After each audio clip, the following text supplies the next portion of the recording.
Dan ternyata di Indonesia ada website yang mengumpulkan orang-orang resus negatif di Indonesia.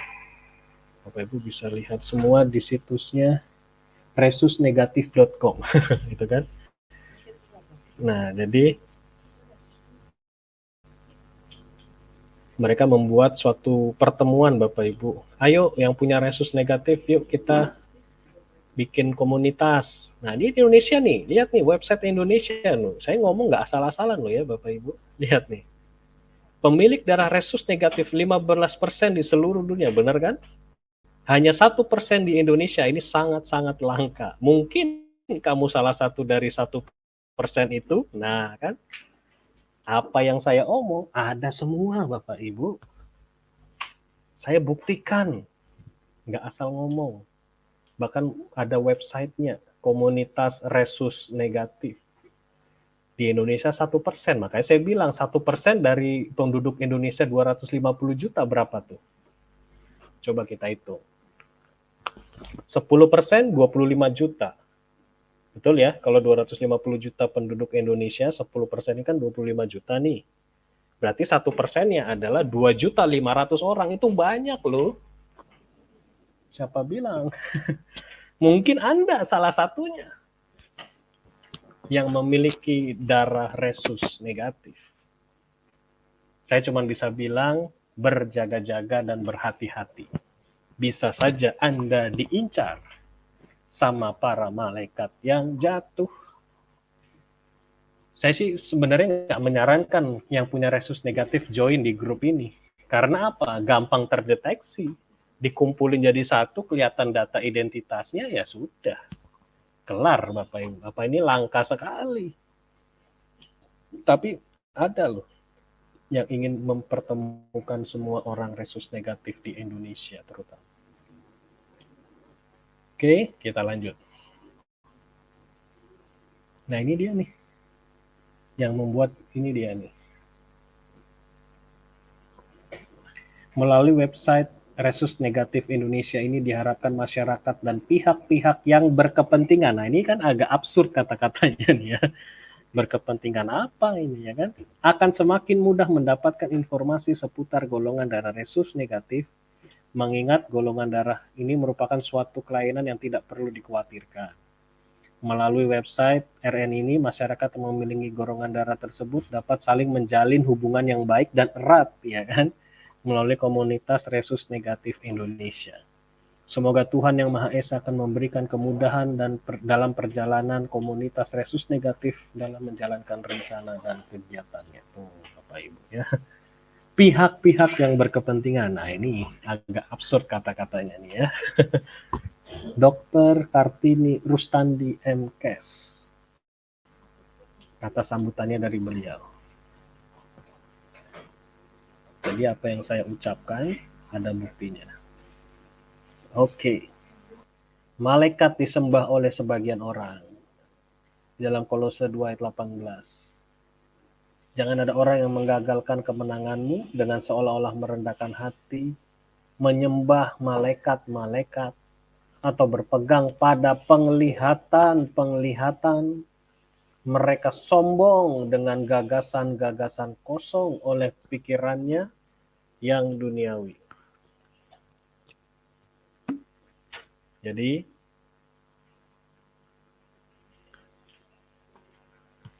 orang yang sering dapat penglihatan belum tentu dari Tuhan. Banyak yang datang dari malaikat yang jatuh. Hati-hati. Apalagi isinya ngawur semua yang udah jelas. Saya bisa pastikan itu penglihatan dari malaikat yang jatuh. Sudah ada ayatnya Bapak Ibu. Jadi kita nggak usah kaget ya. Di mana-mana udah banyak yang wow, sangat mengerikan. Penglihatan-penglihatan yang ngaco. Dan mereka menyembah loh malaikat-malaikat yang jatuh ini. Bahkan ada beberapa nabi yang awalnya ingin menyembah malaikat tapi malaikat menolak untuk disembah. Jadi kadang orang nabi pun bisa tertipu kalau kita tidak hati-hati gitu ya. Jadi nggak usah kaget ya Bapak Ibu. Kalau di akhir zaman ini banyak orang dapat penglihatan-penglihatan, mereka jadi sombong dengan gagasan-gagasan kosong. Pikirannya yang duniawi, udah jelas. Nggak ada isinya, kosong. Ngapain ngikutin orang-orang kayak begitu? Ini ayatnya nih, bisa disebarluaskan nih. Kolose 2 ayat 18. Oke, kita lanjut. Jangan kaget juga kalau ngeliat gambar-gambar seperti malaikat-malaikat. Gampang Bapak Ibu, malaikat bikin begini mah aduh. Ilmu tingkat paling rendah nih, penampakan-penampakan gitu ya. Jangankan penampakan, dia jadi manusia, jadi-jadian juga bisa. Kan tadi kita sudah belajar mengawini perempuan. Jadi nggak usah kaget dengan para malaikat yang jatuh ini. Mereka seolah-olah menjadi malaikat terang, itu juga sudah diingatkan kan oleh kita semua, untuk kita semua oleh kitab suci. Oke, kita lanjut. Tapi nggak usah takut Bapak Ibu, ini dia nih. 1 Korintus 6 ayat yang ketiga. Tidak tahukah kamu bahwa kita akan menghakimi para malaikat? Jangankan lagi urusan hidup sehari-hari. Nah, ini dia Bapak Ibu. Level kita di atas para malaikat. Kita yang akan menghakimi para malaikat-malaikat. Jadi untuk urusan hidup, pasti Bapak Yahweh akan memelihara kehidupan kita. Malaikat aja kita hakimi gitu loh ya. Jadi yang masih punya beban masalah berat, pegang ayat ini. Nggak usah lagi kita khawatir dengan urusan hidup kita sehari-hari. Urusan Bapak Ibu hidup, Bapak Ibu ada di genggaman tangan Bapak Yahweh. Pasti Bapak Yahweh berkati. Pasti. Dengan caranya yang luar biasa. Kita menghakimi para malaikat loh. Jadi jangan sampai kita malah merendahkan level kita menjadi para pengikut malaikat yang jatuh. Wah ini. Nah tapi kan sekarang mereka seolah-olah membalikan nih para malaikat yang jatuh ya kan, membuat suatu skenario yang sangat mencekam dengan pelandemi misalnya. Kalau nggak begini kamu nggak bisa bekerja, kamu nggak bisa jalan-jalan, kamu nggak bisa makan. Ini firman Tuhannya dikemanain? Ayo, para hamba-hamba Tuhan, pemimpin-pemimpin umat, bahkan pemimpin negara sekalipun yang memaksakan orang untuk memakai tanda malaikat yang jatuh. Hati-hati nih, kita sebagai umat Tuhan jangan takut untuk urusan hidup sehari-hari. Ingat, kita ada hidup kita di dalam genggaman tangan Bapa Yahweh. Dan kita yang akan menghakimi para malaikat yang jatuh tersebut. Bahkan para malaikat juga sekalipun disyamain. Jadi jangan main-main loh. Level kita tuh di atas mereka semua. Di atas para malaikat. Itu ya Bapak Ibu. Luar biasa. Kasihnya Bapak Yahweh. Malaikat memiliki bahasanya sendiri. Yang ke-8. 1 Korintus 13 ayat 1. Jika aku dapat berbicara dengan bahasa-bahasa manusia dan bahasa para malaikat, tapi aku tidak memiliki kasih, aku telah menjadi gong yang berdengung atau canang yang bergemerencang. Ya, jadi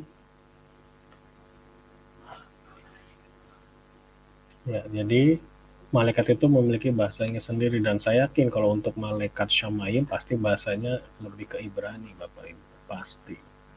Karena itu bahasa penciptaan, bahasa Elohim, bahasa surgawi. Tapi dia bisa juga ngomong dengan bahasa yang seperti bahasa kita gitu ya, kalau mau menyampaikan pesan. Oke. Nah, hati-hati juga dengan bahasa roh ya, hati-hati. Saya cuma bisa bilang hati-hati. Saya bukan berarti anti bahasa roh, tidak. Pasti ngerti maksud saya ya, Bapak Ibu. Bahasa roh kalau tanpa pengetahuan, bahasa roh tanpa pemahaman yang benar akan disusupi dengan malaikat-malaikat yang jatuh. Karena mereka bisa masuk ke dalam bahasa-bahasa, ingat. Ayat yang sudah saya beberkan di hadapan Bapak Ibu semua. Jangankan bahasa, jadi manusia aja bisa.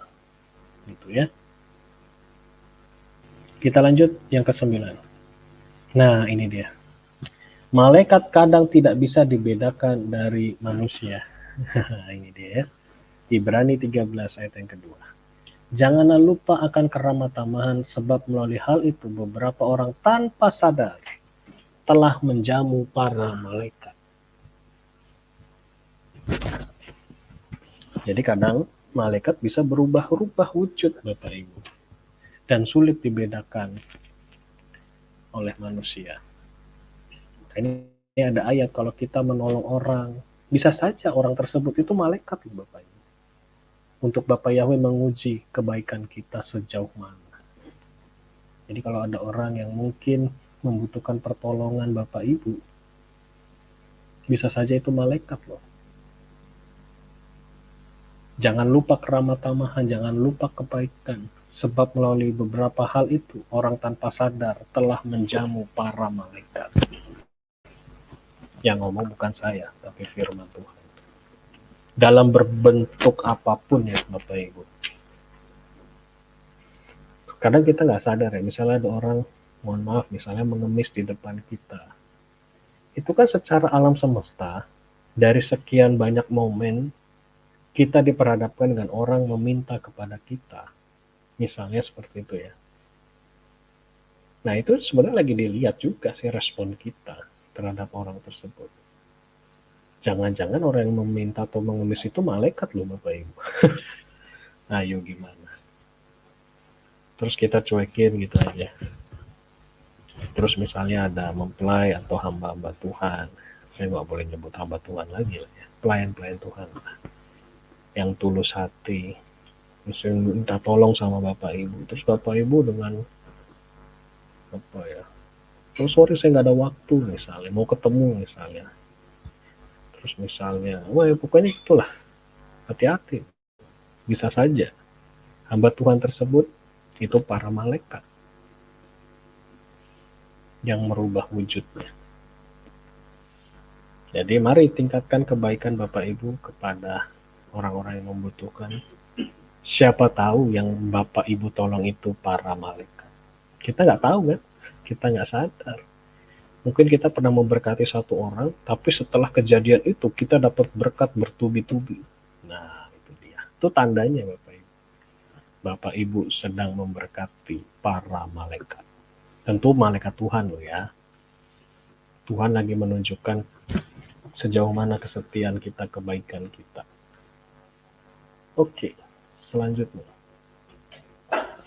Nah ini dia, meskipun malaikat kelihatannya hebat, dahsyat, luar biasa, tapi ini penting nih. Malaikat tidak maha tahu. Di dalam 1 Petrus 1 ayat yang kedua. Kepada mereka hal itu telah disingkapkan. Bahwa bukan bagi diri mereka sendiri, tetapi bagi kita. Mereka terus melayani hal-hal yang sama. Yang sekarang telah diberitahukan kepadamu melalui mereka yang telah menginjili kamu. Oleh Ruach HaKodes yang telah diutus dari Syamaim, yang terhadap hal-hal itu para malaikat sangat ingin menyelidikinya. Nah, jadi meskipun malaikat tahu beberapa rahasia surgawi, makanya mengajarkan banyak hal kepada manusia, tetapi mereka tidak maha tahu, Bapak Ibu. Hanya Roh Kudus yang maha tahu. Malaikat itu sangat ingin menyelidikinya. Nah, ini dia. Jadi yang masih berkecimpung di dunia klinik, dunia hitam, mencari pesugihan, mencari kekebalan, mencari pemanis atau apapun, bertobat hari ini. Anda sedang mencari malaikat yang tidak maha tahu, yang sangat terbatas juga. Bertobat, terima Bapa Yahweh dalam Yeshua. Dia yang maha tahu, yang maha sempurna, yang akan memberkati hidup Bapak Ibu semuanya. Kita malaikat yang jatuh atau satan-satan, mereka tidak akan melepaskan kita begitu saja dengan gratis. Pasti ada tumbal. Entah keluargamu, entah dirimu sendiri. Dan saya yakin jiwa Anda sudah menjadi milik Satan. Kalau Anda mati, sudah tahu Anda tempatnya kemana. Nggak mungkin ke surga. Nggak mungkin. karena Anda sudah menjual jiwamu kepada Satan. Jadi jangan main-main loh ya. Makanya saya lihat nih ya, artis-artis terkenal di Hollywood yang tiba-tiba muncul langsung booming. Nah itu perbuatannya siapa? Mereka menjual jiwa dengan darah. Cuman ditusuk darah sedikit, tempel, selesai. Itu namanya sudah menjual jiwa. Langsung booming. Langsung laris. Jutaan rekaman misalnya. Yang bukan siapa-siapa tiba-tiba muncul. Tapi mereka punya jangka waktu kesuksesan. Tiba-tiba mati muda. Tiba-tiba kecelakaan, tanda kutip. Tiba-tiba overdosis. Tiba-tiba sakit jantung. Wah, macam-macam. Tiba-tiba kecelakaan yang paling sering. Jadi setan itu tidak akan memberikan kekayaan yang terus-menerus. Ada waktunya, Bapak Ibu. Kalau mereka sudah pengen ambil, ambil udah. Nggak bisa ngapa-ngapain. Jadi buat apa coba? Nyari kekayaan, popularitas paling berapa tahun sih? Habis itu selesai. Masuk di Sheol. Di api neraka bersama setan. Ayolah. Saya bukan berarti kita anti kekayaan. Bukan. Tapi cari yang benar gitu. Cari Bapa Yahweh dalam Yeshua HaMashiach, maka hidupmu diberkati. Itu yang benar. Siapa bilang percaya Tuhan kita miskin? Tidak. Percaya Tuhan pasti diberkati. Dengan caranya Bapa Yahweh yang luar biasa. Itu rencananya Bapa Yahweh. Supaya manusia hidup di bumi diberkati kaya raya. Mati masuk Syamayim. Haleluya. Tapi kan setan nggak pengen manusia hidup di bumi diberkati kaya raya, dibikin susah, dibikin menderita, ya kan? Dengan pengajaran-pengajaran yang aneh-aneh, seolah-olah berkat itu duniawi, seolah kekayaan itu duniawi. Kan kurang aja setan kayak gitu. Terus kalau kita mau kaya, ya carinya setan. Nah itu cocok, wah itu kan kurang aja. Itu suatu penipuan publik yang sangat luar biasa di akhir zaman ini. Termasuk pengajaran ini ke gereja-gereja. Pendeta itu banyak loh yang anti kemakmuran, siapa bilang sedikit? Banyak yang nyinyir tentang berkat kemakmuran kekayaan. Tapi saya termasuk orang yang juga kritis sama orang-orang yang memang selalu mendengungkan mendengungkan kemakmuran terus, tapi tidak mengajarkan hal yang lain. Kekayaan terus, berkat terus yang pengajarannya kemana? Nggak ada. Nah itu saya juga kritisi gitu ya Bapak Ibu. Boleh mengajarkan berkat kekayaan, keberhasilan, keberuntungan, kesuksesan itu boleh dan sesuai firman Tuhan. Tapi jangan itu-itu aja. Pengajarannya kagak ada, pondasi imannya kosong, ya itu sama juga bohong gitu ya. Harus lengkap lah. Gitu ya. Oke. Malaikat bisa berdosa. Nah, ini yang tadi saya sampaikan. Andai kata Gabriel atau Mikael pun nanti misalnya, saya kan bilang ini misalnya gitu ya. Aneh-aneh, bisa nggak? Bisa. Kan selalu Bapak Yahweh itu kasih pilihan. Free will juga sama malaikat. Gitu. Meskipun malaikat ini selalu bersama dengan Bapak Yahweh. Tapi dia kalau punya keinginan untuk jatuh, ya jatuh. Kalau dia tidak bisa menahan dirinya. Dan sudah banyak malaikat yang jatuh Bapak Ibu. Sepertiga. Ya hitung aja berapa banyak itu. Berlaksa-laksa. Miliaran Bapak Ibu. Jadi luar biasa nih. Malaikat bisa berdosa loh. Mana ayatnya Pak? Nih 2 Petrus 2 ayat yang keempat. Sebab jika Elohim tidak berbelas kasihan atas malaikat-malaikat yang telah berdosa, sebaliknya dia malah menyerahkan ke dalam belenggu kegelapan dengan melemparnya ke dalam Tartarus untuk ditahan sampai penghakiman. Tuh. Jadi malaikat kalau sudah jatuh berdosa, sudah selesai. Tidak ada lagi pengampunan. Kita bersyukur jadi manusia. Haleluya. Bersyukur loh kita diciptakan Bapak Yahweh jadi manusia, bukan jadi malaikat. Saya juga lebih pengennya jadi manusia daripada jadi malaikat. Kenapa? Malaikat kalau sekali berdosa, selesai. Langsung dibelenggu loh di kegelapan, ditahan sampai penghakiman. Yang ini sekarang akan dibuka di Swiss. Ya kan connect lagi pengajaran yang Pak Roy di Swiss itu kan, yang lingkaran tersebut yang sangat mematikan, mencari partikel Tuhan. Connect loh Bapak Ibu dengan pengajaran saya hari ini. Padahal saya membuat materi ini udah beberapa bulan yang lalu sebelum channel JMS ini, udah hampir setahun malah. Tapi sekarang disampaikan lah kok berbarengan kisahnya, gitu tuh saling melengkapi, luar biasa. Puji Bapak ya. Jadi bersyukur malaikat kita tahu bisa berdosa. Meskipun dia makhluk yang suci, ya memang karena dia dari Syamaim harus suci, kalau enggak mungkin bisa disyamai. Tapi kalau dia sudah berdosa, selesai.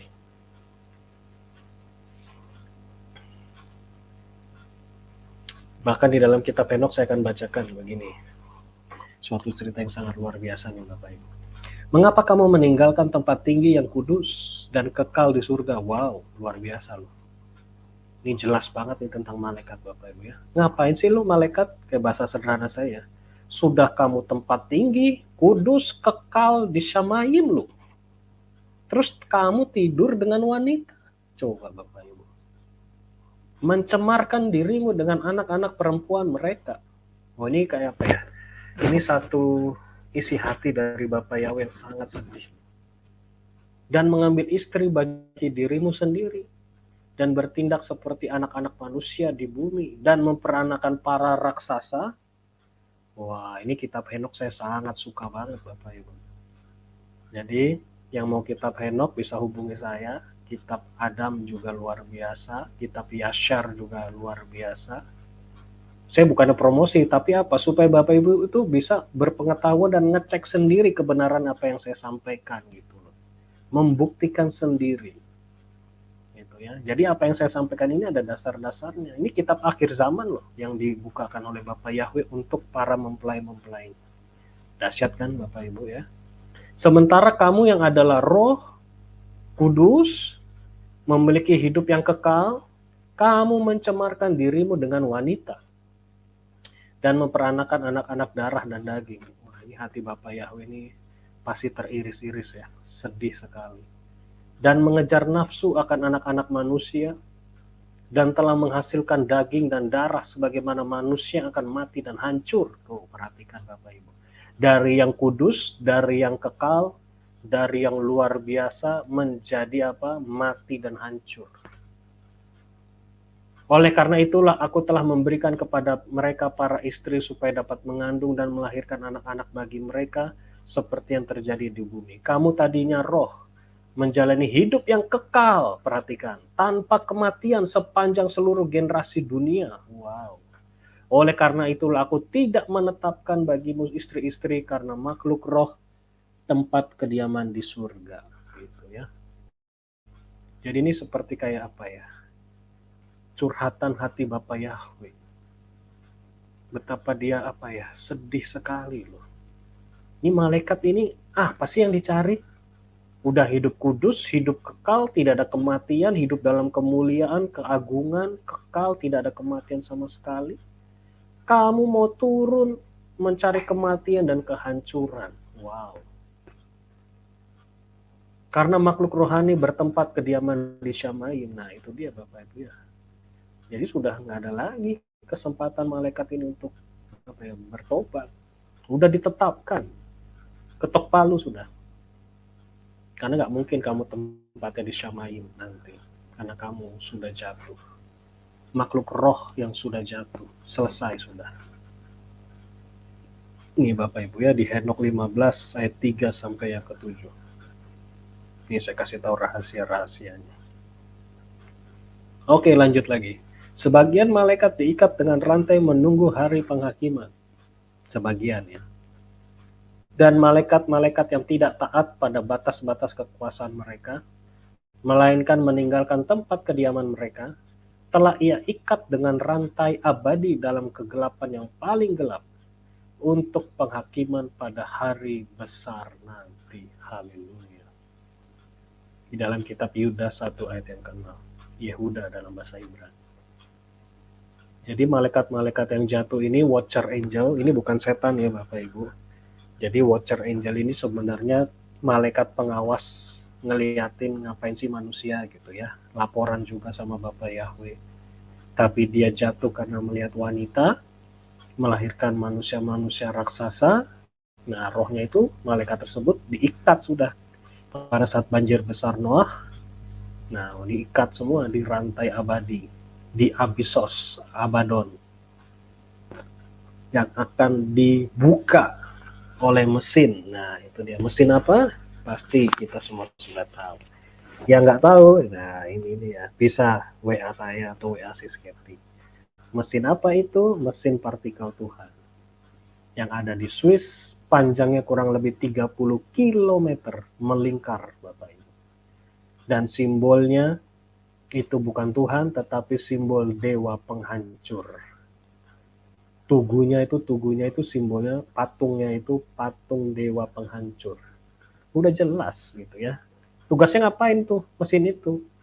Ya untuk membuka portal, menemukan partikel Tuhan, dan akan menarik yaitu makhluk-makhluk, ya malaikat-malaikat yang jatuh akan bermunculan. Itu makhluk yang sangat-sangat jahat, yang nanti akan dilepas, yang akan membasmi umat manusia pada saat masa aniaya besar. Wah, jadi jangan sampai yang nonton hari ini menyaksikan masa aniaya besar, karena semuanya sudah keluar, semuanya yang jahat-jahat.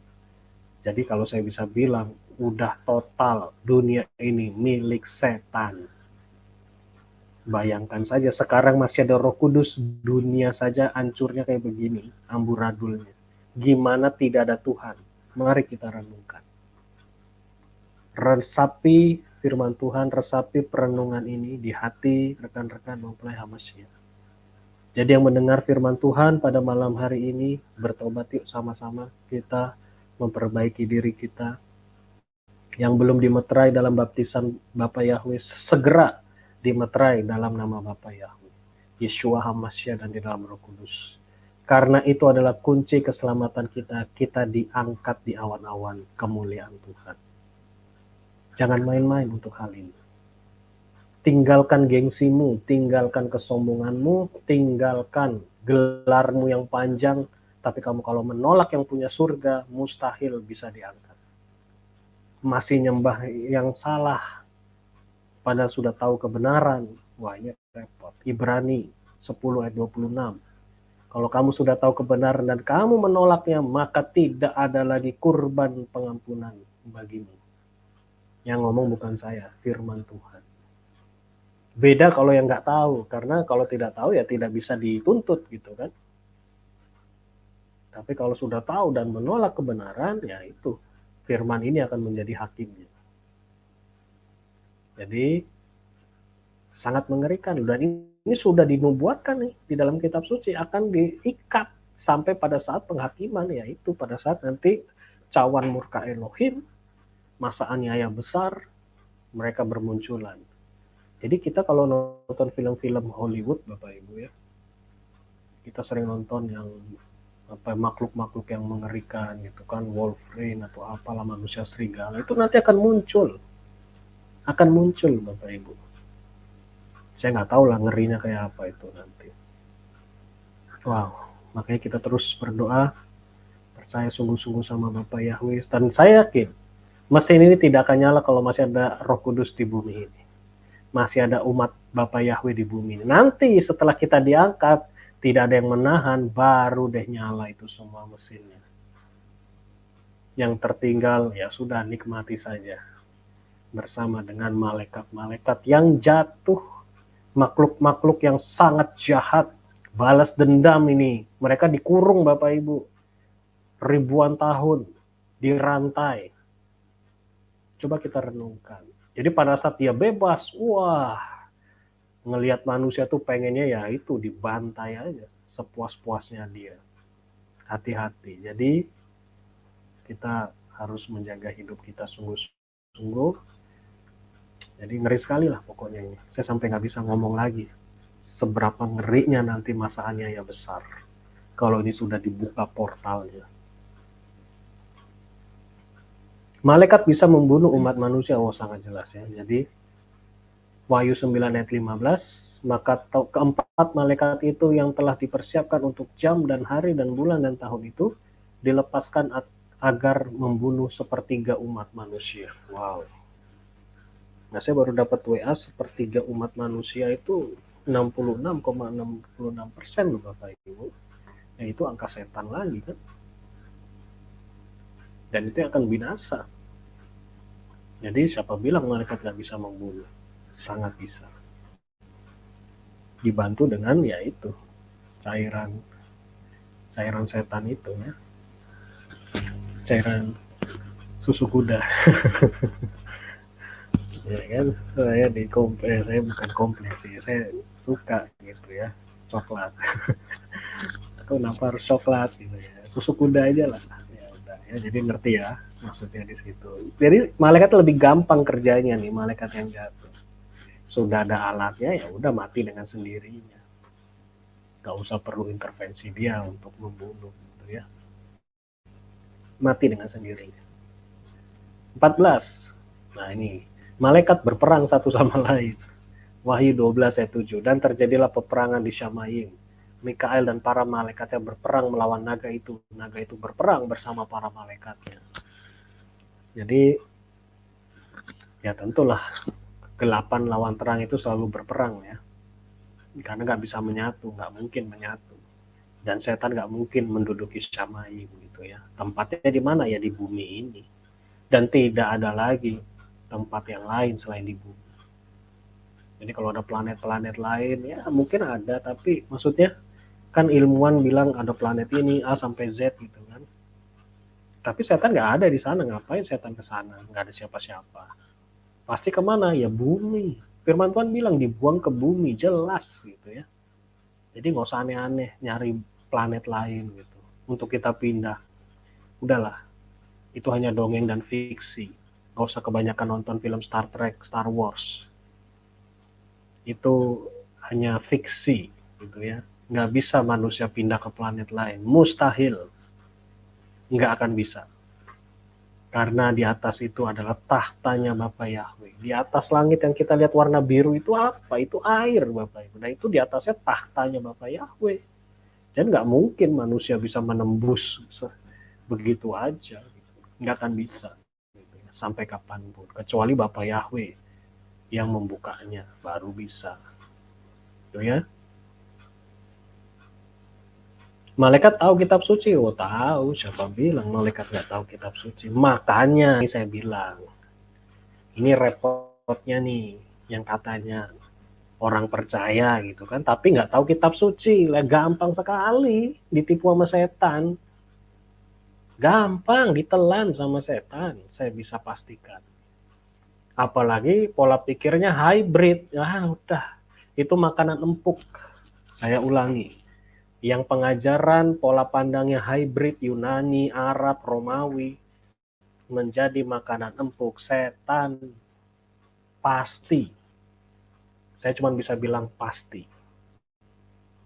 Ya karena apa? Ya gimana malaikat aja ngerti kitab suci dan dia tahu Ibrani bahkan mungkin. Saya yakin dia juga tahu gitu. Nah kalau kita nggak kembali yang benar ya sudah, jadi makanan setan tuh enak banget. Makanya channel ini dipakai Bapak Yahweh di akhir zaman untuk apa? Kita bisa melawan setan. Kita tahu kebenaran itu seperti apa. Jadi kita tidak gampang terbawa dengan pengajaran setan gitu. Luar biasa kan? Pokoknya luar biasa nih channel Genius ini saling menguatkan, saling melengkapi. Saya pun diberkati oleh firman Tuhan pada malam hari. Saya yang menyampaikan, saya pun diberkati. Jadi luar biasa. Bukan karena kehebatan saya, bukan saya ini siapa gitu. Tapi karena kebaikan Bapak Yahweh menyingkapkan hal-hal yang luar biasa. Jadi kita tahu gitu ya. Nih setan pakai ayat-ayat nih. Jika engkau putra Elohim, jatuhkanlah dirimu ke bawah. Karena telah tertulis. Nah, telah tertulis itu apa? Ya firman Tuhan, tahu kitab suci gitu ya. Di sini setan mengutip ayat dari kitab Mazmur 91 ayat 11 sampai 12. Tuh Bapak Ibu. Mungkin selama ini banyak yang nggak tahu nih ngomong, karena telah tertulis bahwa dia akan memerintahkan kepada para malaikatnya berkenaan dengan engkau. Mereka akan menata engkau di atas tangannya agar jangan engkau membenturkan kakimu pada batu. Tapi dalam kenyataannya mungkin banyak orang nggak tahu. Kok telah tertulis di mana? Nah, ini saya kasih tahu nih di dalam kitab Tehillim atau kitab Mazmur 91 ayat 11 sampai 12. Sama kan isinya? Itu dia. Dan ini saya bilang setan ini sangat kurang ajar. Benar-benar kurang ajar.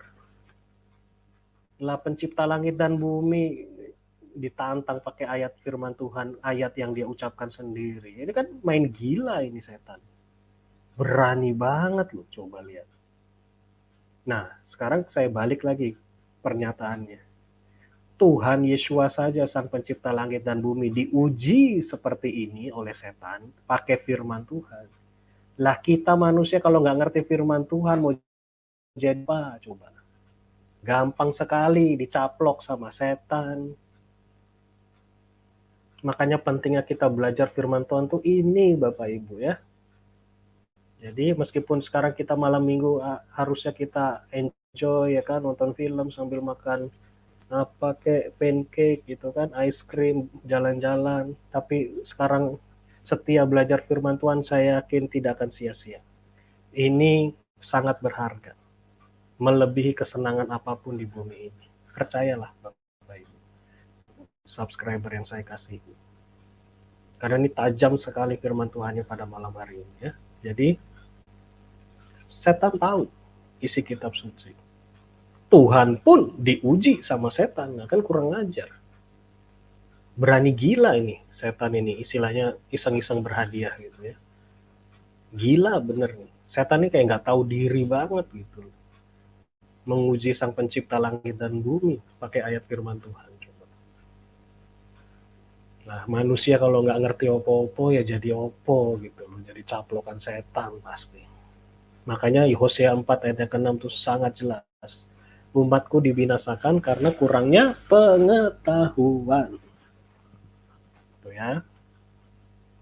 Jadi kita sungguh diingatkan hari ini. Lanjut terus lah ya. Malaikat bisa dilihat oleh binatang. Tuh. Makanya nggak usah kaget kalau ada anjing gonggong, melonglong gitu kan, kucing melihat perilaku yang aneh-aneh. Kenapa? Dia bisa melihat binatang tersebut gitu. Oleh para bisa melihat malaikat maksudnya, binatang-binatang tersebut. Contohnya apa? Di kitab Bilangan 22 ayat 23 sudah tertulis. Dan keledai itu melihat malaikat Yahweh berdiri di jalan dan sebilah pedang terhunus di tangannya. Dan keledai itu menyimpang dari jalan itu dan masuk ke sebuah ladang dan Bileam memukul keledai itu untuk kembali ke jalan itu. Jadi ada kisah Bileam, dia ditugaskan untuk mengutuk bangsa Israel, tapi malaikat Yahweh menghadang langkah si Bileam. Nah si Bileam ini nggak ngelihat si malaikatnya, tapi keledainya yang melihat malaikat Yahweh yang pegang pedang di tangannya. Langsung keledai itu apa ya nyerong gitu, takut. Akhirnya nyemplung ke sebuah ladang dan dipukul si keledai itu. Tuh ya Bapak Ibu. Jadi binatang bisa melihat malaikat. Jadi yang punya anjing, punya suara-suara aneh, jangan dipukulin anjing itu. Jangan. Itu tanda ada malaikat. Entah malaikat dari Tuhan atau malaikat yang jatuh, gitu aja. Ya kalau ada yang rasa bulu kuduk berdiri, merinding, nah itu berarti tanda malaikat yang jatuh. Ditambah longlongan anjing, berdoa. Bentengi rumahmu dengan kuasa darah Yeshua Masih. Dan gak kebetulan lagi, tadi pagi Papi Lukas khotbah tentang mendeteksi kehadiran makhluk astral di sekitarmu. Haleluya. Jadi saling melengkapi bukan? Sangat dahsyat ya. Jadi bukan janjian, ya inilah karya Roh Kudus, sangat dahsyat. Jadi kalau mau tahu kehadiran makhluk astral, tonton channel Papi Lukas hari ini. Nah, jadi binatang ini bisa mendeteksi malaikat-malaikat. Next. Bahkan malaikat bisa mengendalikan binatang. Elohimku mengirim malaikatnya untuk mengatupkan mulut singa-singa. Tuh Bapak Ibu ya. hingga mereka tidak membinasakan aku, sebab bagaimana aku tidak bersalah di hadapannya, terhadap engkau ya Raja aku tidak melakukan kejahatan. Jadi singa-singa pun dikatupkan mulutnya oleh para malaikat, gitu ya. Karena ada yang aneh-aneh nih, pengajaran di luar sana dibilang, terang aja singanya nggak makan Daniel, wong udah dikasih makan kok. Aduh, ada aja pengajaran di luar sana. Saya pernah dengar di Facebook itu. Dia sangat meragukan ada kuasa supranatural di balik Daniel diselamatkan. Padahal ayatnya jelas loh. Elohim mengirim malaikatnya untuk mengatupkan mulut singa-singa itu. Jadi saya bingung, ini orang ngajarin kok aneh-aneh aja ya akhir zaman ini, saya kadang bingung. Bahkan ada buat statement lagi yang lebih parah, bahwa singa-singanya vegetarian coba. Gila kan? Singa vegetarian Bapak Ibu, ada ya? Aduh, saya kadang ngelihat dunia ini udah makin amburadul gitu ya. Pengajarannya kacau balau, bener-bener dah. Mau ngakak juga kesel gitu kan, mau ketawa juga takut dosa gitu. Tapi gimana nggak ketawa, singa kok vegetarian, makan sayur-sayuran, ya kan nggak mungkin. Singa ya makan daging gitu kan, karnivora. Dari pengetahuan salah, dari kitab suci juga salah, jadi kan zong, double zong. Padahal ayatnya jelas, malaikat yang mengatupkan mulut singa-singa itu. Ya mungkin yang sering kenal lama sama saya di dunia Facebook pasti pernah dengar nih pengajaran yang aneh tentang singa-singa yang mau makan Daniel ini. Dulu sempat rame. Oke, lanjut. Wah, udah mau dikit lagi selesai. Haleluya. Malaikat bisa memasuki mimpi itu. Dan dia sementara mempertimbangkan hal ini di dalam Matius 1 ayat 20. Lihatlah seorang malaikat Yahweh tampak kepadanya dalam mimpi. Seraya berkata, Yosef anak Daud, jangan takut untuk menerima Miriam istrimu, karena yang dikandung di dalam dirinya adalah dari Ruach HaKodesh. Jadi malaikat itu bisa masuk lewat mimpi, termasuk setan. Nah, ini saya sudah sering mendengar ya kan, saya pun juga merasakan di dalam mimpi kita sering bertempur sama setan, betul? Iya, kita mau mengucap nama Yahweh seolah-olah mulut kita ditutup, ya kan? Ditekan sampai nggak bisa ngomong nama Yahweh Yeshua. Karena setan itu lagi bertempur sama roh kita. Dia nggak ingin di alam mimpinya pun nama Yahweh ada, itu pun setan nggak mau. Ini jadi semakin kita yakin tentang kuasa nama Yahweh. Karena apa? Di dalam alam mimpi sekalipun, setan tidak ingin ada nama Yahweh, nama Yeshua. Wow, sebegitu takutnya setan dengan nama Yahweh. Sampai di alam mimpi pun mulut kita dibungkam, berusaha ditutup mulut kita. Saya yakin pasti chat ini, like chat atau apa, komen pasti pernah mengalami experience seperti ini kan. Di alam mimpi pun kita memanggil nama Yahweh seolah-olah dibungkam sama setan. Nah itu bisa dia masuk lewat mimpi. Nah bagaimana? Ya terus berdoa, terus dengan iman dalam nama Yeshua. Meskipun berat, tapi harus berusaha. Saya pernah Bapak Ibu mimpi, lagi bertempur sama setan. Saya mau nyebut nama Yahweh itu nggak bisa, tapi saya paksakan, saya akhirnya nyebut nama Yahweh. Ternyata saya bangun pun nyebut nama Yahweh. Sampai istri saya bangun gitu. Kamu nyebut nama Yahweh? Oh ternyata bukan hanya dalam mimpi, dalam alam bawah sadar ketarik sampai dunia nyata pun saya nyebut nama Yahweh. Langsung lega gitu. Jadi memang ini luar biasa, setan ini sangat kurang ajar banget. Di alam mimpi pun dia berusaha membungkam nama Yahweh. Jadi sangat berkuasa nama Yahweh. Baik di alam roh maupun di alam fisik. Setan ini sangat gentar dan takut akan nama Yahweh. Berusaha dibungkam sedemikian rupa. Kurang ajar setan. Pokoknya hari ini kita obrak-abrik setan terus ya. Pengajaran-pengajaran tentang setan kita tuntaskan hari ini semuanya.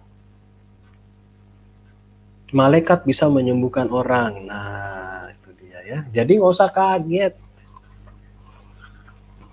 Yang menyembuhkan tuh bukan hanya dukun, Bapak Ibu. Bisa pendeta, bisa siapapun, anak kecil, dengan bantuan malaikat, bisa. Jadi jangan iman kita bergantung sama kesembuhan. Salah.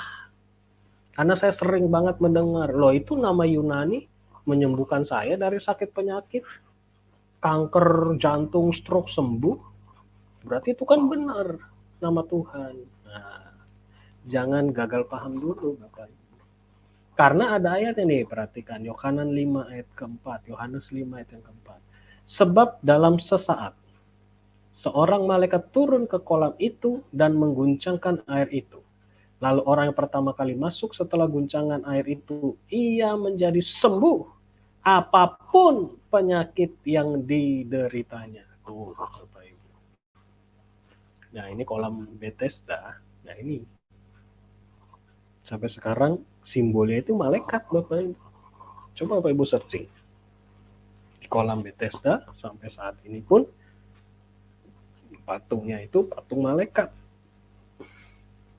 Apapun penyakitnya loh. Jadi kalau iman kita hanya bergantung kepada kesembuhan, aduh, sayang banget Bapak Ibu. Itu tidak kuat, rapuh sekali. Karena setan bisa menyembuhkan, itu aja. Ayatnya ada, ini malaikat kok bisa menyembuhkan orang. Entah malaikat Tuhan atau setan. Bisa. Nah, sekarang lebih canggih lagi, bukan hanya nyembuhin orang ya kan. Menggandakan uang juga bisa dalam sekejap. Bawa uang 100.000 pulang bawa 100 juta. Bisa Bapak Ibu, tapi bukan dia mengadakan uang, dia mencuri. Setan itu tidak bisa menghasilkan sesuatu, tidak bisa menciptakan. Setan itu mencuri, membunuh, membinasakan.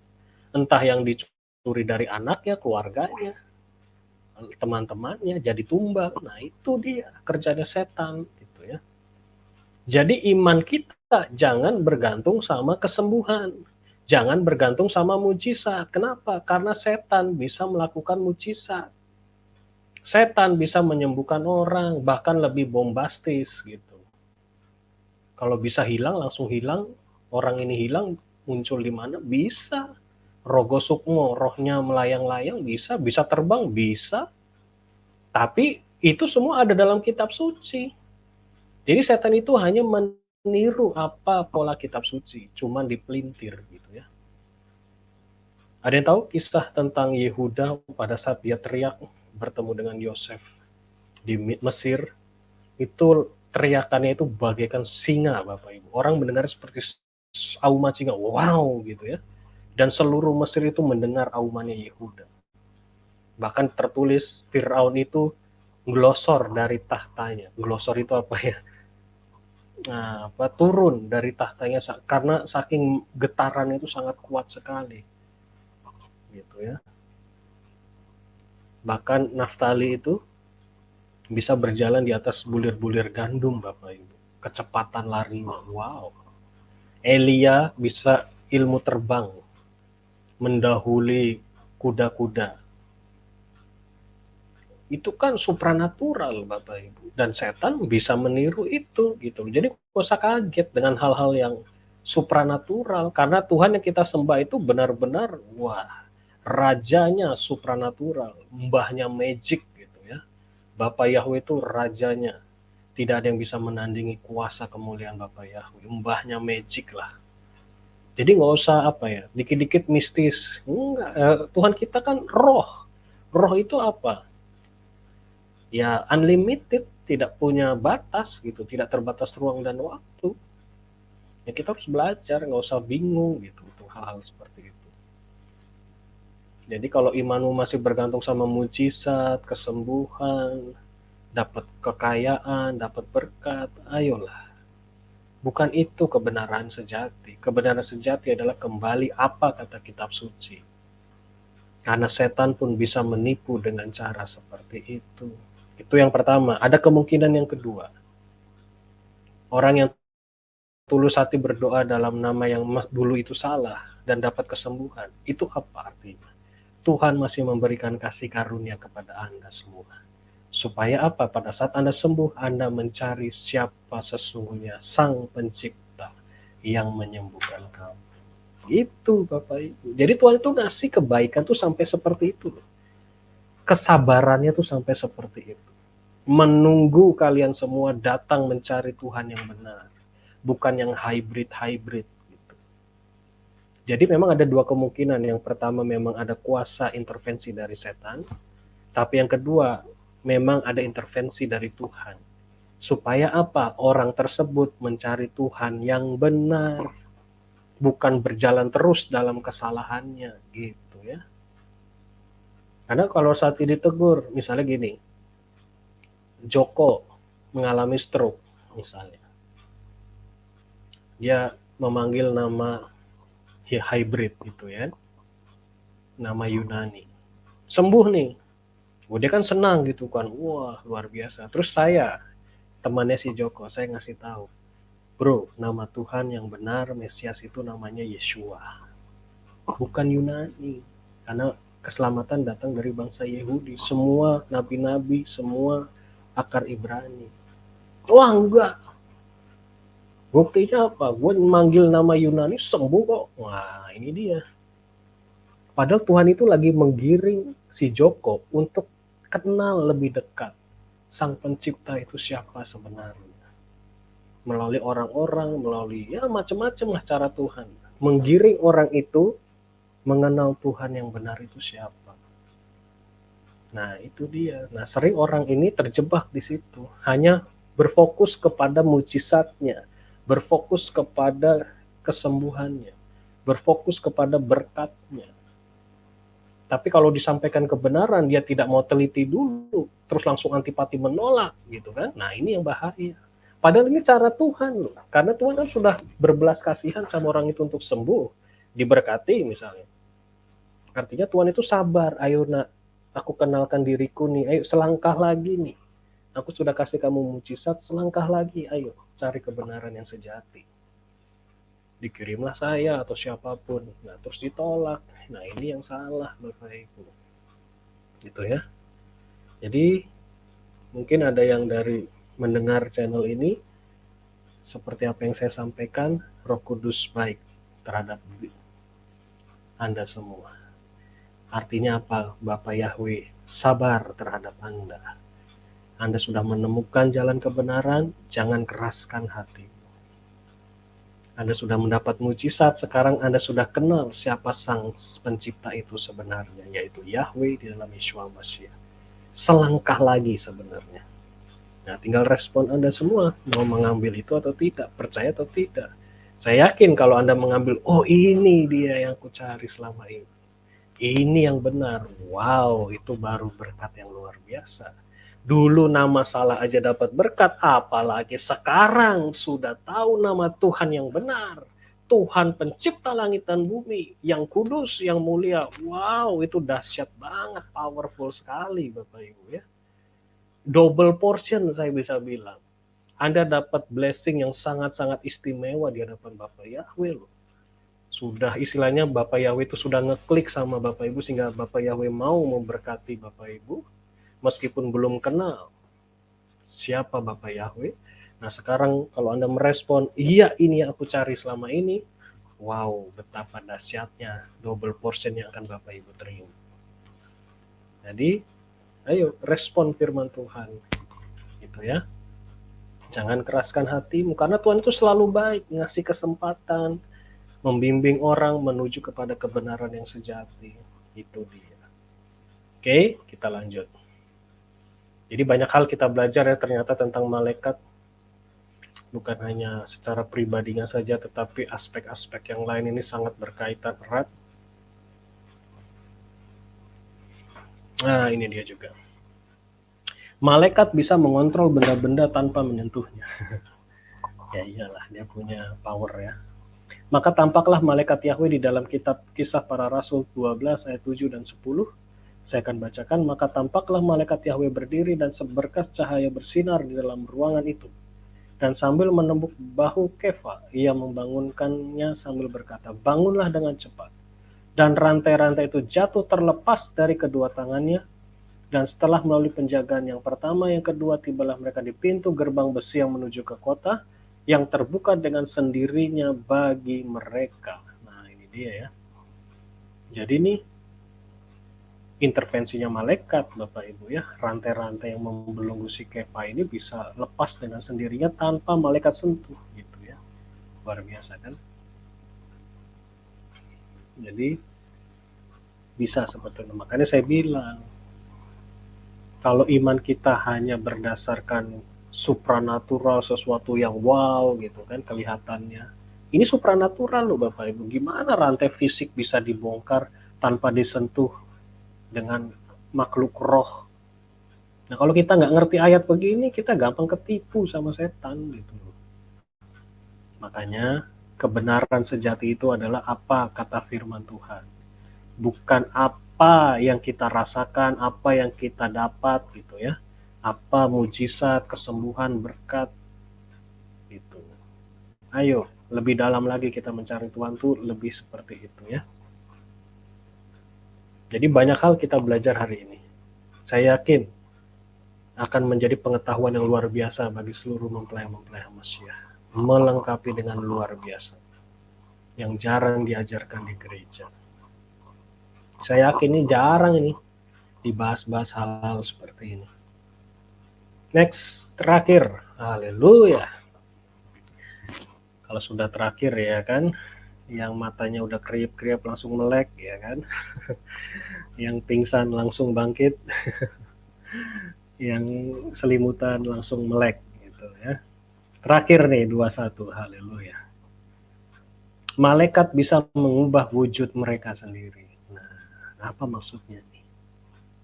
Tidak heran karena Satan sendiri menyamar. Nah, ini perhatikan 2 Korintus 11 ayat 14. Menyamar itu dalam teks Yunani metaskematizo. Metaskematizo itu artinya berubah wujud sebagai malaikat terang. Kata menyamar di dalam G3345 ini strong definition ya. Bukan tafsir-tafsir, tetapi berdasarkan G3345 ini strong definition, konkordasi kitab suci yang mendekati teks aslinya. Yang artinya ini apa? Bertransformasi, berubah figur, berubah wujud, transfigur, menyamar, shape shifting. Nah, ini dia. Shape shifting. Ada apa lagi nih Pak Aditya? Aku ada istilah-istilah shape shifting. Shape shifting kalau di US ini biasanya sangat terkenal. Nah, saya akan berhati-hati sekali menyebut ini. Tapi kita akan tonton saja ini sebentar lagi. Jadi malaikat ini bisa merubah wujud. Entah jadi laki-laki kah, perempuan kah, bahkan mungkin binatang kah, atau nggak tanggung-tanggung jadi malaikat terang. Dia. Jadi saya katakan setan itu banyak sekali jerat-jeratnya, banyak sekali perangkap-perangkapnya. Kalau kita nggak hati-hati, ya sudah dicaplok sama setan. Saya kok ngomongnya belak-belakan terus ya, mau ngomong apa lagi? Emang itu kok intinya. Saya nggak suka mutar-muter Bapak Ibu ya. Intinya saya sampaikan itu dah artinya. Karena udah jelas ini metaskematizo. Bahkan nggak tanggung-tanggung jadi malaikat terang loh. Nah sekarang kan setan lagi berubah nih jadi malaikat terang ya kan dengan alasan kesehatan. Nah itu dia. Susu coklat ya kan, kesehatan ini kamu kalau nggak pakai susu, kamu kena penyakit, mati kamu. Jadi malaikat terang loh ini, jadi juru selamat tanda kutip. Seluruh dunia ikut sama malaikat terang ini, tanda kutip. Hati-hati. Nah ini banyak orang gagal paham di sini, gitu ya. Juru selamat palsu ternyata, banyak orang mati nantinya. Dan sekarang udah banyak yang mati kan. Udah tinggal tunggu waktu aja. 2-3 tahun itu bekerja semua kok. Kalau udah ada G-nya 5 ya kan. bahkan G-nya 6, ya udah connect semua. Darahnya udah berubah semua gitu ya. Hati-hati loh. Setan ini malaikat terang loh. Kalau kita nggak waspada, tertipu kita. Bahkan anak Bapak Yahweh sekalipun bisa tertipu. Dan saya sudah sedih juga ya, udah kenal Bapak Yahweh Yeshua, tapi masih pakai tanda binatang. Nah ini repot gitu. Karena apa? Dia tidak tahu setan ini datang sebagai malaikat terang. Ya iyalah, setan kan nggak goblok Bapak Ibu. Datang muka berdarah-darah, serem kayak genderuwo. Aku akan membunuh kamu, ya nggak mungkin. Kita tengking selesai. Tapi datangnya tuh dengan manis, ya kan, dipercantik. Demi kesehatan, macem-macem udah. Demi mempermudah hidup nantinya. Kamu nggak perlu bawa handphone, nggak perlu bawa KTP, nggak perlu bawa ATM. Semua dalam genggaman tangan. Wow, luar biasa kan? Dan banyak pendeta bilang, wah ini zaman teknologi, kita harus ikut teknologi, kan keren ya gitu kan. Kebodohan-kebodohan yang gampang sekali dicaplok sama setan kalau kurang pengetahuan gitu ya. Jadi saya sangat miris sekali. Apa sih yang diajarin, apa belajar apa gitu loh para pemimpin umat ini, si hybrid ini. Sampai trik-trik setan aja nggak ada yang ngerti gitu. Setan itu nggak ada ngasih gratis sama manusia. Saya ulangi, setan tidak pernah kasih gratis sama manusia. Saya kasih logika sederhana gini Bapak Ibu. Kita aja kalau batuk pilek, beli obat yang di warung itu bayar kan Bapak Ibu, 5.000 kah, 10.000 kah. Lah kok sekarang tiba-tiba mereka itu berbaik hati kasih gratis semuanya seluruh dunia. Duitnya sopo gitu. Dulu nggak ada yang peduli orang mau mati kek, mau sakit apa kek, harus bayar gitu. Mau 5.000 rupiah sampai miliaran juga dibayar sama manusia. Nah sekarang dikasih gratis. Nah ini perhatikan, gratis. Setan tidak pernah ada istilah gratis. Ada sesuatu di belakangnya. Itu Bapak Ibu. Itu dong, pakai logika kita berpikir. Tuhan kasih kita hikmat pikiran otak itu untuk mencerna, melihat zaman, merenungkan, menguji sesuai firman Tuhan atau tidak. Itu. Jangan ditawarin duit langsung kelepek-kelepek. Gak bisa dapat cuan lagi ya kan, ya wes lah. Tempat ibadahnya dipakai untuk minum susu bersama-sama. Wah ini ngeri sekali Bapak Ibu. Jadi promotor iklan susu ya kan. Mau jadi apa dunia ini? Ya, memang benar sih. Banyak yang terpanggil, sedikit yang terpilih. Jadi meskipun kita mungkin di hadapan manusia sedikit, bersyukur. Kita sudah masuk dalam penggenapan, yang sedikit itu yang dipilih. Pegang itu Bapak Ibu. Jadi firman Tuhan tuh nggak pernah bullshit, nggak pernah omong kosong. Selalu ya dan amin, dan itu sesuai dengan keadaan dunia saat ini. Saya bisa bilang kita ini double minoritas Bapak Ibu. Maksudnya apa double minoritas ya? Sekarang di Indonesia contohnya.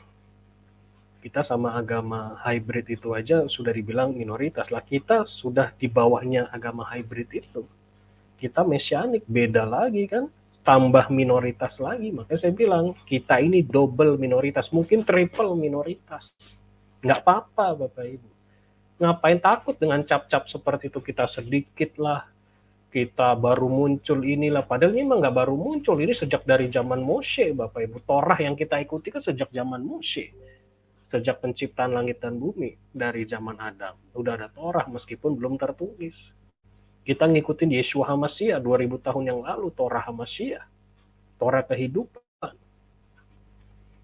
Cuman memang gerakannya ini dipulihkan baru-baru ini. Milenium baru ini Bapak Ibu. Dari tahun 2000. Nggak masalah Bapak Ibu ya. Yang penting kita dipilih, selamat, selesai.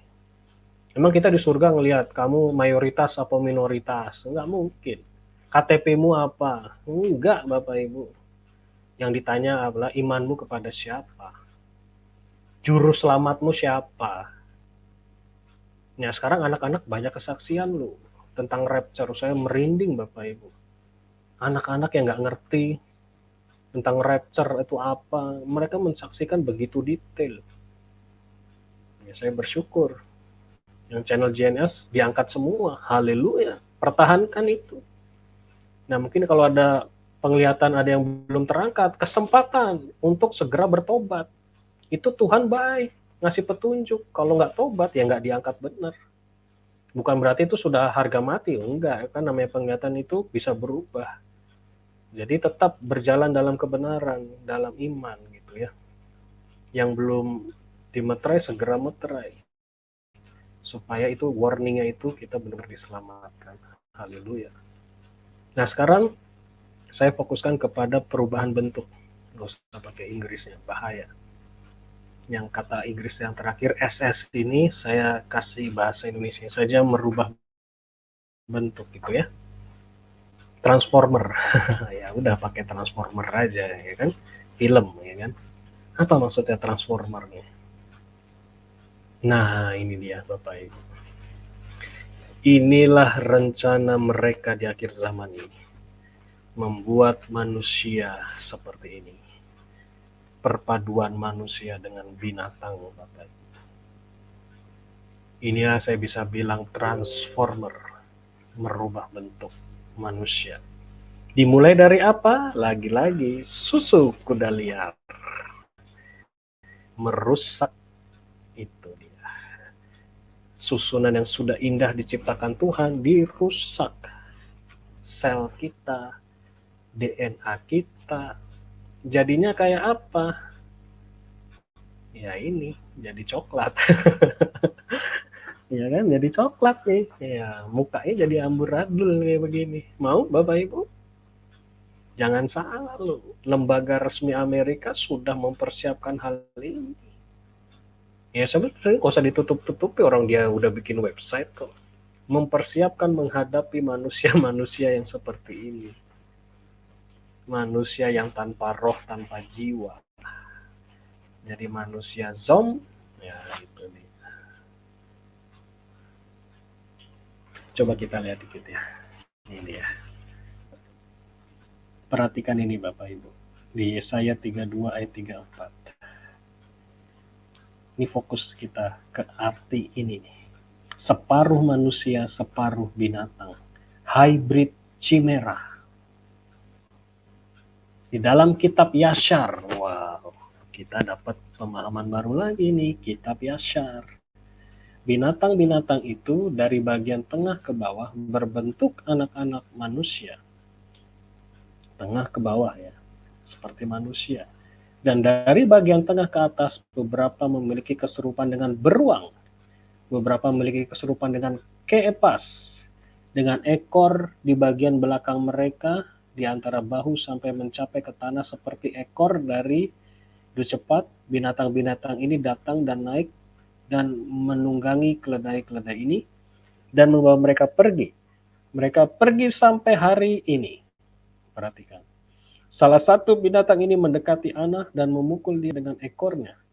Dan kemudian melarikan diri dari tempat itu.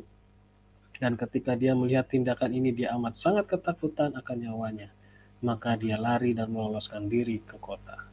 Salah satu penghukuman Elohim di akhir zaman yang nampaknya ganjil disebutkan dalam kitab Wahyu. Di mana seperempat penduduk bumi akan mati terbunuh. Salah satunya disebabkan oleh binatang-binatang buas. Nah, perhatikan kata binatang buas di sini dikatakan terion. Kita fokus kepada binatang buas terion ini seperti apa di akhir zaman. Tadi sudah sempat singgung kan, akan muncul binatang-binatang buas di akhir zaman. Ini bukan gambaran, ini benar-benar fisik. Ini coba Bapak Ibu lihat nih. Benar-benar gambaran tuh seperti setengahnya manusia, setengahnya binatang gitu ya. Coba kita lihat lanjut lagi. Ada apa dengan kata binatang buas ini? Lebih dalam. Di dalam Wahyu 6 ayat 8. Aku melihat dan lihatlah seekor kuda hijau pucat. Dia menunggang di atasnya namanya kematian. dan di alam maut ikut bersama, dan kepadanya diberikan wewenang untuk membunuh atas seperempat bumi. Wow, seperempat bumi itu banyak Bapak Ibu ya. Dengan pedang dan dengan kelaparan dan dengan kematian dan oleh binatang-binatang buas. Nah, binatang buas ini Terion. Nah, saya tidak ingin fokus untuk nubuatan ini karena Pak Roy sudah menjelaskan. Saya hanya fokus kepada kata binatang buas di sini ya, Terion. Terion di bumi. Nih perhatikan Bapak Ibu, di bumi loh nih ya. Binatang buas di sini menggunakan kata terion di G2342 yang artinya apa? Ini dia. Binatang. Berarti benar-benar binatang loh Bapak Ibu ya. Binatang liar.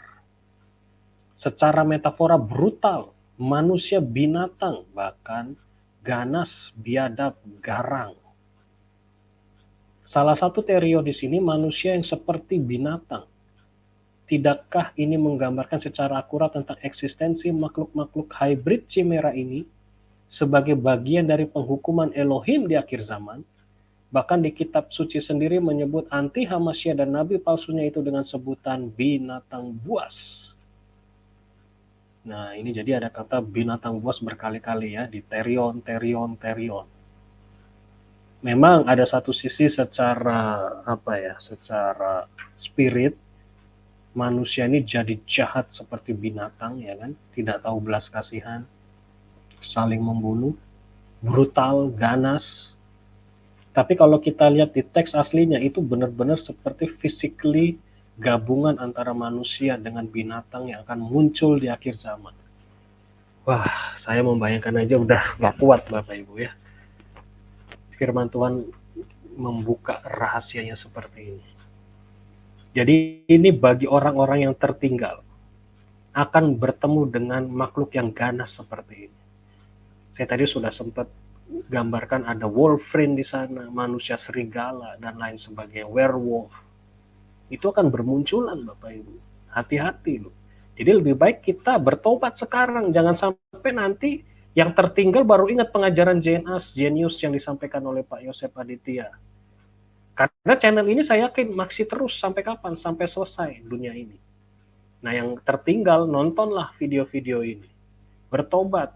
Ya meskipun Anda bayar dengan darahmu sendiri nanti. Bahkan mau mati pun nggak bisa. Bayangkan ngerinya kayak begitu. Jadi lebih baik yang suka nyinyir, yang suka menghujat nama Yahweh, bertobat hari ini. Apa sih yang Anda cari? Daripada nanti Anda menyesal semua. Anda tertinggal dan berhadapan dengan binatang-binatang yang seperti ini. Dan Anda harus bayar dengan darah Anda sendiri.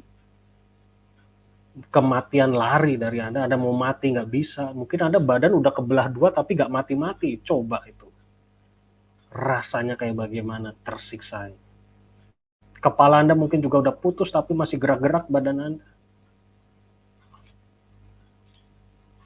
Firman Tuhan harus digenapi, sedemikian mengerikannya, dan belum pernah terjadi selama bumi ini ada. Penyiksaan yang sangat-sangat berat.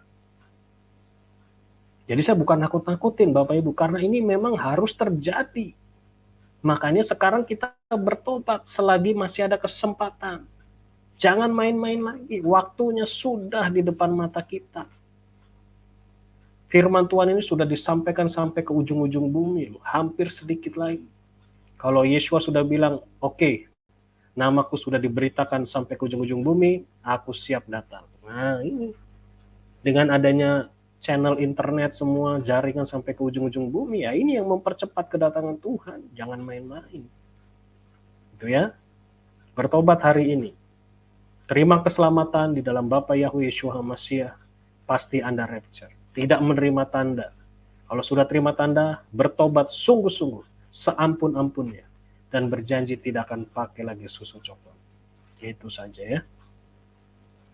Pasti rapture, pasti. Bapak Yahweh yang menjaminnya. Ya kita mengenal Sang Pencipta kita dengan benar kok. Bukan nama hybrid-hybridan. Nama Tuhan aja salah, gimana mau masuk surga gitu loh. Yang punya nama ditolak. Padahal menyebut kata haleluya. Padahal nggak ngerti haleluya itu artinya terpujilah Yahweh. Kan lucu nih. Manusia-manusia hybrid nih. penganut agama hybrid. Oke, kita lanjut. Dan nanti akan muncul manusia hybrid juga, tapi secara fisik nih. Tuh, lihat.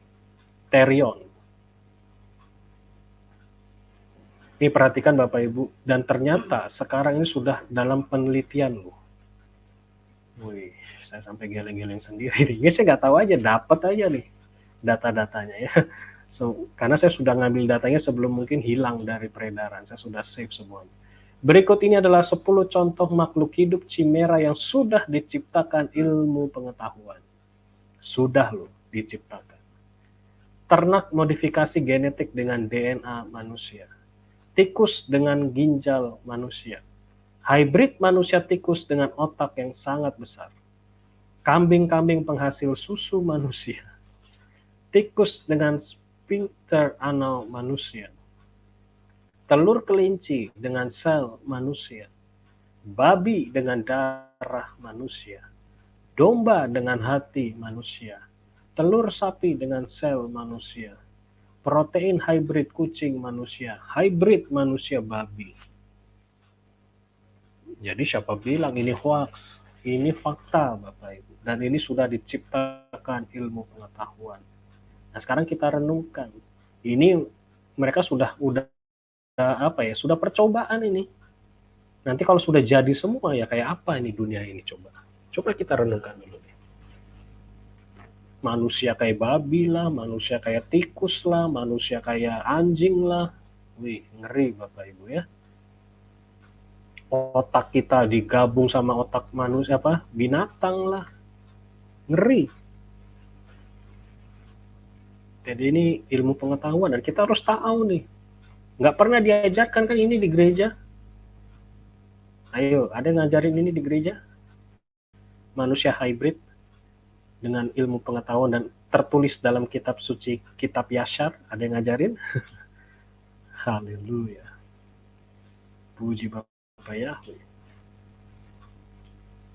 Bapak Ibu tahu nggak? Ini dia chimera, saya kasih tunjuk ya. Sudah ada manusia yang iseng-iseng diubah DNA-nya untuk seperti binatang. Jangan main-main. Ada nggak? Ada nih. Ya tuh. Ya saya nggak tahu ini topeng atau enggak. Tapi nanti seperti ini Bapak Ibu. Nah inilah chimera. Jadi Bapak Ibu kalau mau meneliti ini, ketik saja chimera. Chimera. Oke. Setengah manusia, setengah binatang. Nah ini yang sudah dikasih susu coklat, rusak DNA-mu ya bisa saja seperti ini muka Anda nanti ke depannya. Nih, makhluk campuran manusia monyet pertama diciptakan di Tiongkok, Bapak Ibu.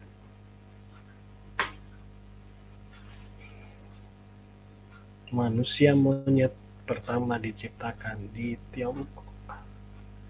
Bahkan dari kecil tuh udah kayak begini udah punya ekor ya kan. Wih. Dan saya yakin ini penelitiannya pasti sangat-sangat rahasia ya. Nih Bapak Ibu, sudah ada loh rekayasa genetik. Ngeri ya Bapak Ibu. Manusia jadi babi, manusia jadi monyet. Ada ini, siapa bilang nggak ada? Makanya saya bilang ini rekayasa genetik. Dan itulah yang dilakukan setan sampai hari ini. Merusak manusia. Apa jadinya coba dunia kayak begini. Dan ini mereka sedang menciptakan loh. Wih, ngeri. Gabungan manusia dan hewan. Ini sains loh. Jadi jangan protes sama saya. Ini mereka sedang memproses kayak begini nih. Umat manusia nanti ujung-ujungnya nih kayak begini. Jadi jangan main-main. Pakai medianya apa? Ya itu dia. Yang lagi gencar di seluruh dunia dimasukkan ke dalam tubuh. Gampang kalau sudah masuk mah tinggal di tes genetika selesai. Diacak-acak genetikanya. Itu saja